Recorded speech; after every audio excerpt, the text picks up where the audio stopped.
পরিবর্তনের জের, তার সঙ্গে শীত পড়েছে দাপিয়ে। বুঝতেই পারছেন এই কনকনে ঠান্ডায় আমাদের প্রত্যেকের একাধিক সমস্যা রয়েছে এবং আমাদেরকে একাধিক সমস্যার সম্মুখীন হতে হচ্ছে। তার সঙ্গে সবচেয়ে কমন বা সাধারণ সমস্যা হলো জ্বর। এই দাপিয়ে শীত পড়ার কারণে প্রত্যেকটা মানুষ বা আমরা দেখতে পাচ্ছি আমাদের চারপাশে প্রচুর মানুষ জ্বরে আক্রান্ত হচ্ছে। তার সঙ্গে আবার বিশেষজ্ঞরা মনে করছেন যে দেশে আছড়ে পড়তে পারে কোভিডের ঢেউ। তাই জন্য বিশেষজ্ঞরা পরামর্শ দিচ্ছেন কোভিড বিধি মেনে চলার জন্য।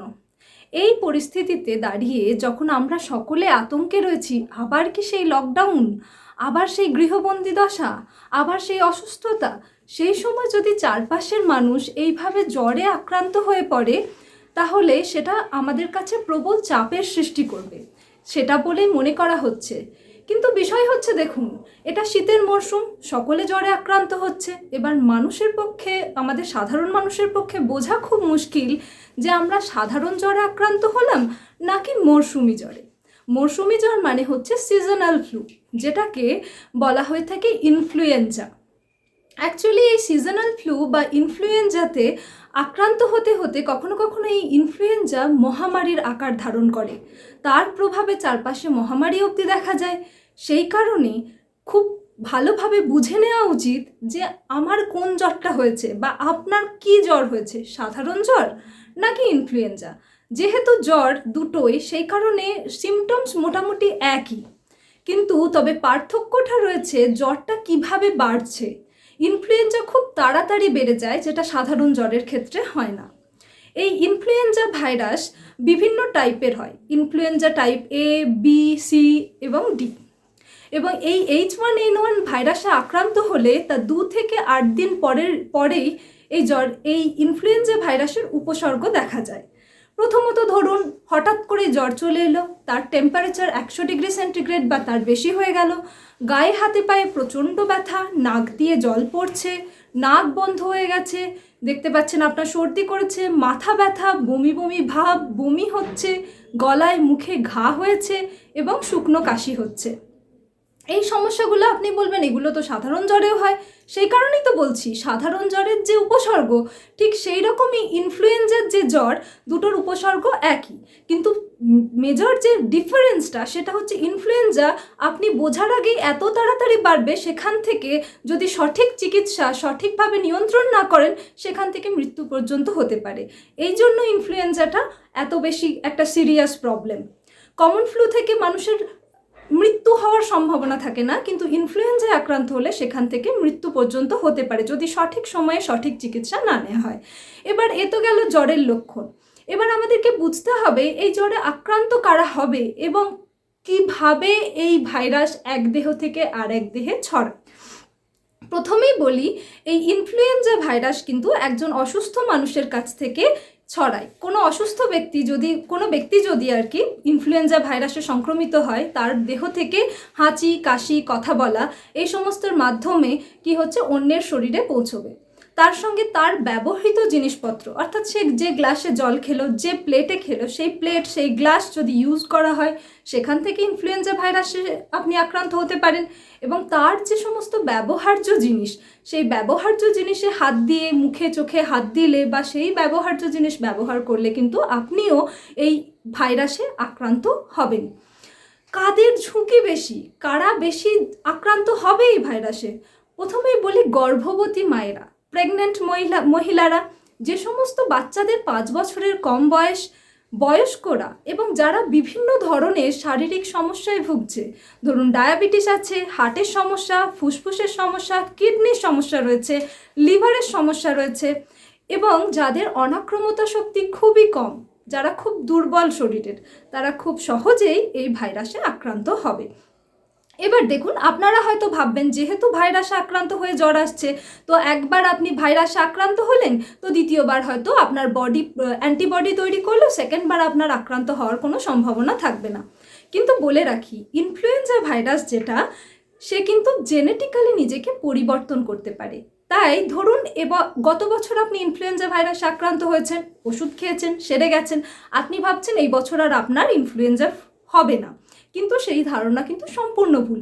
এই চলতি বছরে, গত বছরের যে ইনফ্লুয়েঞ্জায় আপনি আক্রান্ত হয়েছিলেন, সে জেনেটিক্যালি মডিফাই করে নিজেকে পরিবর্তন করে ফেলেছে। অতএব এই স্ট্রেন থেকে নিজের শরীরকে বাঁচানোর জন্য আপনার শরীরে কোনো রকম অ্যান্টিবডি নেই, এবং আপনার অনাক্রমতা শক্তি যদি খুব শক্তিশালী না হয়, তাহলে এই ভাইরাস আপনার শরীরে আবার প্রবেশ করবে এবং আপনি আবার ইনফ্লুয়েঞ্জায় আক্রান্ত হবেন এবং আপনার এই ইনফ্লুয়েঞ্জার জ্বর দেখা দেবে। বোঝা গেছে? তাহলে বুঝতেই পারলেন এই ইনফ্লুয়েঞ্জা থেকে ছাড় পাওয়ার কোনো উপায় নেই। এবছর একটাতে আক্রান্ত হলেন, পরের বছর অন্য একটা স্ট্রেন এসে আক্রান্ত করলো। তাই জন্য এই আক্রান্ত হওয়া থেকে নিজেকে আটকাবেন কিভাবে? প্রথমেই বলেছি, দেখুন, অনাক্রমতা শক্তি যদি খুব শক্তিশালী হয় বা বৃদ্ধি পেয়ে থাকে, আপনার শরীরে বেশ, আপনার ইমিউনিটি বেশ স্ট্রং, তাহলে কিন্তু আপনি এই ভাইরাসে আক্রান্ত হওয়ার সম্ভাবনা খুব কম, এবং আক্রান্ত হলে খুব মাইল্ডলি সেটা সেরে যাবে, সেখান থেকে সিভিয়ার বা অ্যাকিউট ফেজে কিন্তু যাবে না। সেই কারণে আর আপনার অনাক্রমতা শক্তিকে বৃদ্ধি করবে প্রতিদিনের খাদ্য তালিকা, আপনার খাদ্য বস্তু, আপনি কি খাচ্ছেন তার উপরে নির্ভর করছে আপনার অনাক্রমতা শক্তি কতটা বৃদ্ধি পাচ্ছে। এই অনাক্রমতা শক্তি বৃদ্ধি করার জন্য প্রথমেই বলবো, আপনার খাদ্য তালিকায় অবশ্যই রাখতে হবে vitamin C, zinc, probiotics and proteins. এবং এই জন্য আপনাকে কি করতে হবে, শীতকালের প্রায় সমস্ত শাক, সবজি, ফলের মধ্যে আমরা ভিটামিন সি এবং জিঙ্ক পেয়ে থাকি। আর ভিটামিন সি মানে আপনারা সকলেই জানেন টক ফল। প্রত্যেক দিন প্রায় 100 গ্রাম টক জাতীয় ফল খান, তার সঙ্গে আপনারা ব্রোকলি, বাঁধাকপি, ফুলকপি, পালং শাক এই সমস্ত খান। এই ব্রোকলির মধ্যে থাকে সালফোরাফেন। এই সালফোরাফেন আমাদের ইমিউনিটিকে অ্যাক্টিভ করে রাখে এবং সঙ্গে সঙ্গে স্ট্রংও করে রাখে, যাতে আমাদের শরীরে কোনো রকম ভাইরাস ঢোকা মাত্রই আমাদের বডি ডিফেন্স করতে পারে এবং বডি সঙ্গে সঙ্গে ফাইট করে নিজেকে প্রোটেক্ট করতে পারে। সেই কারণে। আর প্রোবায়োটিক্সের কথা তো আমরা জানি, প্রোবায়োটিক্সের গুণাগুণের তো শেষ নেই, সেই সমস্ত কথা তো জানি। একই সঙ্গে বলবো, এই প্রোবায়োটিক্স অন্ত্রের সুস্থতার সঙ্গে সঙ্গে আমাদের ইমিউনিটিকেও সবসময় বুস্ট করে রাখে। তাই শীতকালে অবশ্যই খাদ্য তালিকায় আপনার প্রতিদিনের ডায়েটে ইয়োগার্ট, কার্ড এই সমস্ত রাখুন, অর্থাৎ টক দই, ইয়োগার্ট খান, এবং অন্ত্র এবং আপনার শরীর দুজনকে সুস্থ রাখুন, এবং এই ভাইরাসের এগেনস্টে যাতে অনাক্রমতা শক্তি বৃদ্ধি করে লড়াই করতে পারে তার জন্য শরীরকে প্রস্তুত রাখুন। এবং তার সঙ্গে বলবো যে যথেষ্ট পরিমাণে এই ঠান্ডার সময়ে জল খেতে তো প্রচণ্ড ভয় করে, কিন্তু যেটা বলবো যে এই ঠান্ডার মধ্যেও যথেষ্ট পরিমাণে জল খান, শরীরকে হাইড্রেটেড রাখুন।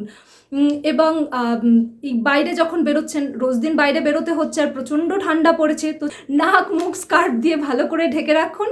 এবং বাইরের যে কোনো জিনিসে হাত দিয়ে, ধরুন বাসে, ট্রেনে, ট্রামে চড়ছেন বা যেখানে সেখানে রয়েছেন, এখানে ওখানে হাত দিচ্ছেন, হাত দেওয়ার পরে নিজের চোখে, নাকে, মুখে হাত দেওয়ার যদি কোনো বদ অভ্যেস থাকে, সেই বদ অভ্যেসকে দূরে সরিয়ে রাখুন।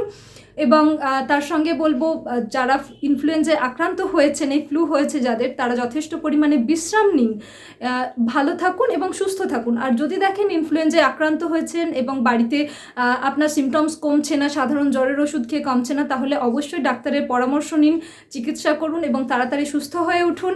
এবং তার সঙ্গে, এবং যাদের হয়নি তাদেরকে বলবো এই প্রিভেন্টিভ মেজারগুলো নিতে থাকুন, যাতে আপনারা এই ফ্লুতে আক্রান্ত না হতে পারেন আর কি। আর নিজে যদি কোনো কারণে ফ্লুতে আক্রান্ত হয়ে থাকেন বা অসুস্থ হয়ে থাকেন, তাহলে অবশ্যই আত্মীয়, পরিজন এবং সমাজের সুস্থ মানুষের থেকে দূরত্ব বজায় রাখুন এবং এই ভাইরাস ছড়ানোটাকে আটকান। সঙ্গে থাকুন, ভালো থাকুন। আশা করছি এই ভিডিও থেকে আপনারা উপকৃত হবেন, তাই আমাদের সঙ্গে থাকুন। ধন্যবাদ।